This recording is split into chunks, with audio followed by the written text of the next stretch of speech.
Hello students, আজকে আমরা page number 136 এটার আমরা গ্রামার পার্টটা সলভ করব। দেখো তোমরা এখানে সিন আনসিনটা খুবই ইজি আছে, মানে সিনটা তো খুবই ইজি, এগুলো তোমরা নিজেরাই পারবে। এখানে একটা পোয়েম দেওয়া আছে, তার কিছু এমসিকিউজ আর দুটো কোয়েশ্চেন আছে, এটাও ইজি, তোমরা পারবে। আর এখানে যে আনসিনটা আছে এটা অনেকটাই বড়, ঠিক আছে? তো তোমরা এটা ট্রাই করবে। এটা আমি পড়ছি না, ভিডিওটা তাহলে অনেক বড় হয়ে যাবে। ওকে, তো আমি ডিরেক্ট এটার যে গ্রামার পোর্শনটা আছে সেটা সলভ করে দিচ্ছি, তোমরা এটা দেখে নাও। ক্লিয়ার? এখানে অনেক ইম্পর্ট্যান্ট কিছু গ্রামারের রুলস আছে। দেখো এখানে কি বলেছে, love about less on Sundays and you, এখানে কিন্তু উইল বি হবে। তোমরা এটা জানো, স্টোরিটা ফাদার সেলফ সেখান থেকেই না আছে, উইল বি হবে ফার্স্টেরটা। Without a headache on Monday, স্বামী নিউ, পরেরটা কিন্তু নিউ হবে। How strict his father could be, so he changed, এটা হবে changed, simple past tense, changed. Okay, এখন তোমরা এটা দেখো, fill in the blanks with appropriate article or preposition. তো এভরি ড্রপ, এখানে কিন্তু অফ হবে, এভরি ড্রপ অফ ওয়াটার, কিসের ড্রপ? ওয়াটারের drop, is a source of life. Clear? জলের প্রত্যেকটা বিন্দুই কিন্তু এক একটা জীবনের উৎস, মানে জীবনের উৎস, ঠিক আছে? তো every drop of water is a source of life, প্রত্যেকটা জলের বিন্দু জীবনের উৎস। আচ্ছা, এবারে দেখো ভয়েস চেঞ্জ আছে, ন্যারেশন চেঞ্জ আছে এবং একটা নেগেটিভ সেন্টেন্স দেওয়া আছে, এগুলো আমরা করে দেব। তো ভয়েস চেঞ্জ আছে, ডোন্ট ওয়েস্ট টাইম, সময় অপচয় করো না। দেখো এটা কিন্তু ইম্প্যারেটিভ সেন্টেন্স। ওকে, তোমরা সকলেই জানো ইম্প্যারেটিভ সেন্টেন্স কি, অর্ডার, রিকোয়েস্ট আর অ্যাডভাইস। তো ইম্প্যারেটিভ সেন্টেন্স এই তিনটাই হতে পারে এবং এই তিনটার মধ্যে দেখবে অনেক সময় নেগেটিভ ইম্প্যারেটিভ থাকে। তো এখানে নেগেটিভ আছে, এটা কিন্তু অবশ্যই অ্যাডভাইস, ঠিক আছে? তাই আমরা করব কি, আমরা এইভাবে করতে পারি, ইউ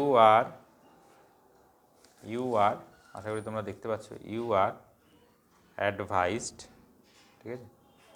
ইউ আর অ্যাডভাইস, দেখো নট টু দিয়ে করতে হবে, কেননা এটা নেগেটিভ অ্যাডভাইস ছিল। হ্যাঁ, নট টু, তারপরে ভার্ব থেকে লিখে দেবো ওয়েস্ট টাইম। তো এইটা অ্যান্সার হবে। You are advised not to waste time. Okay, number 2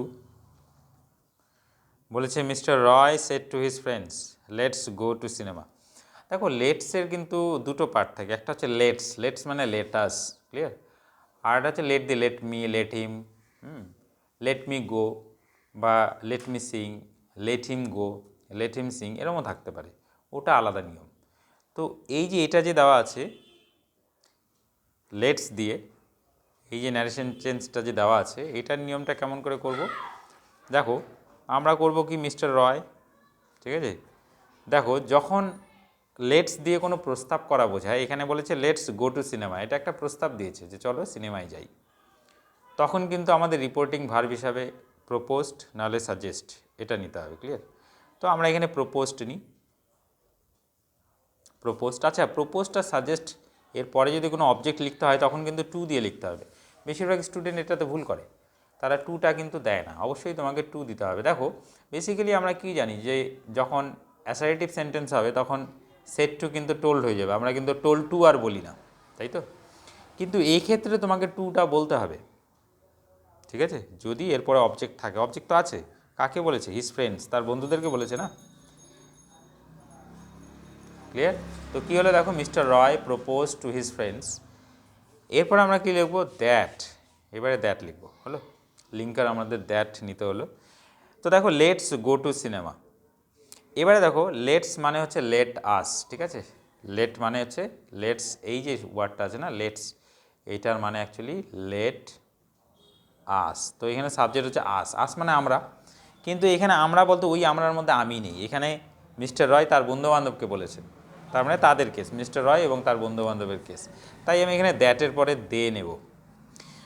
কিন্তু যদি এখানে মিস্টার রয় যদি এই প্রস্তাবটা আমাকে দিত না, এখানে যদি আমাকে মি বলতো যে mister Roy propose to me, এখানে যদি মি হতো তাহলে কিন্তু এখানে উই হতো। হ্যাঁ, এটা মনে রাখবে।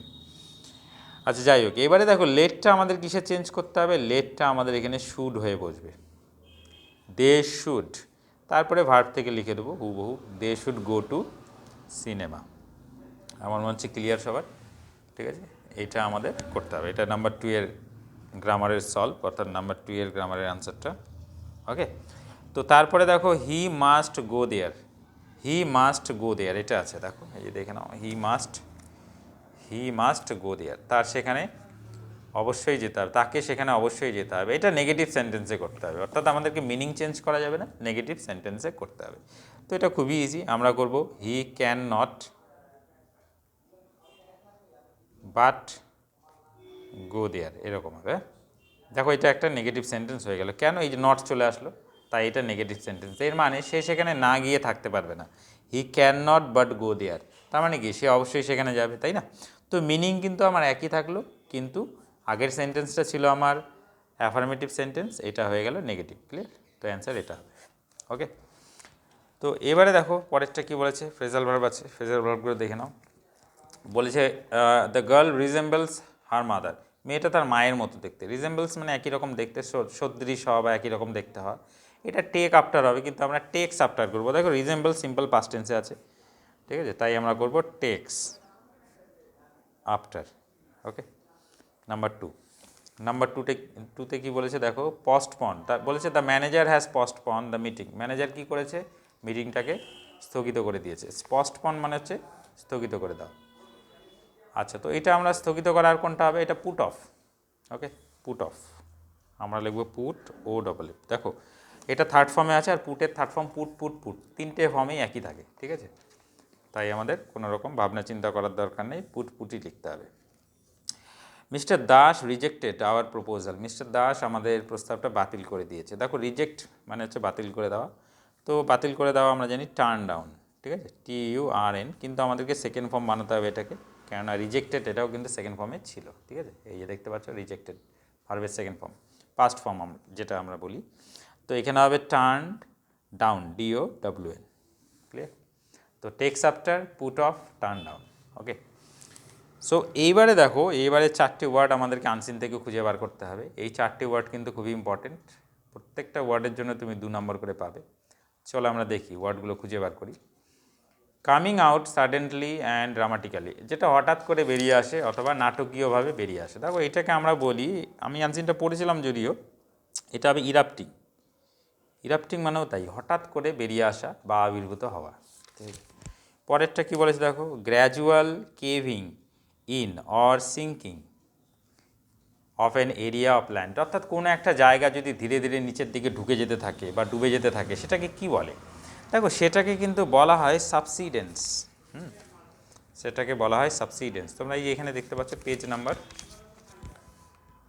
138-এ আছে, তো এটা হবে সাবসিডেন্স। ক্লিয়ার? এই যে ওয়ার্ডটা আমি দাগ দিয়ে রাখলাম। তারপরের ওয়ার্ডটা কি আছে দেখো, কনসিস্টিং অফ টু, মানে দুটো আছে যেটাতে, ঠিক আছে? তো এটা আমরা টুইন বলি, যেটাকে বলি যমজ। ওকে, তো এই যে দেখো ওয়ার্ডটা এখানেই আছে, টুইন, এই যে, ঠিক আছে? এটা হবে টুইন। ওকে, নেক্সট ওয়ার্ডটাতে চলে যাই। লাস্ট যে ওয়ার্ডটা আছে কি আছে, a period of time by which something is late, বলছে একটা সময় যেটাতে কেউ একজন লেট হয়ে গেছে, কোনো একটা কাজ লেট হয়ে গেছে, দেরি হয়ে গেছে, তো সেটাকে আমরা বেসিক্যালি ডিলে বলি। তো ডিলে মানে দেরি হয়ে যাওয়া। ওকে, আচ্ছা কোথায় দেখিনি ডিলে কোথায় আছে, ডিলে সম্ভবত আমরা এখানেই পেয়ে যাব। ডিলে ডিলে কোথায় গেল,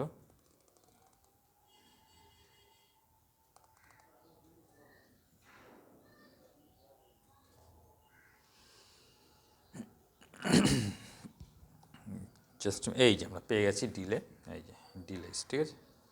এই ওয়ার্ডটা। সো চলো হয়ে গেল, আজকে আমি এই আনসিনটা ছেড়ে দিলাম। দেখো সব আনসিনগুলোই যে করতে হবে এর কোনো মানে নেই, যেগুলো অনেক বড় আছে, অনেক লেন্দি, ভিডিওটা অনেক বড় হয়ে যায়, এবং যেহেতু আমি আপলোডটা মোবাইল থেকেই করি, সেই জন্য অনেক সময় আপলোডিংয়েও সমস্যা হয়ে যায়। তো সুতরাং বড় আনসিন থাকলে তুমি এড়াতেও পারো, সমস্যা নেই। আমরা ম্যাক্সিমাম চেষ্টা করবো সবগুলোই কভার করার, ঠিক আছে? থ্যাংক ইউ সো মাচ ভিডিওটা দেখার জন্য, বাই।